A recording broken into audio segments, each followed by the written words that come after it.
Merhaba arkadaşlar. Arikanda Antik Kenti'nin hemen girişinde Yüzülü çiçeklerini geçince bir yükselti var. Buraya yerel halk Naltepesi adını veriyor. Bu şekilde adlandırılıyor.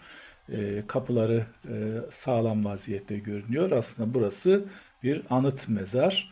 Arikanda'nın yerel yöneticiliğini yapmış olan ki bunlara Likark denirdi. Hermaios ismindeki bir kişinin mezarı burada bulunmaktaydı. Milattan sonra 1. yüzyıl civarında yaşamış olmalıdır. Milattan sonra 240'ta büyük bir deprem meydana gelmiş. Hem şehre hem de bu yapıya büyük hasar vermiştir. Tamamen yıkılmıştır. Daha sonra yapı blokları kullanılarak burada bir hamam oluşturulmuş. Zaten şehirde bununla beraber 6 tane hamam tespit edilmiştir. Ve buranın halkı zevke, sefaate çok düşkündü ve temizliğe de önem veriyorlardı. Bitişiğine de bir demirci atölyesi yapılmış. Burada hem atların bakımları yapıyor hem de nalları çakılıyordu.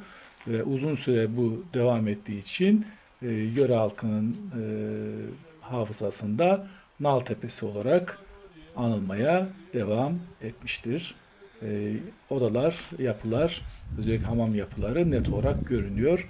Demirci atölyesi de çökmüş olmasına rağmen yer olarak net seçilebiliyor.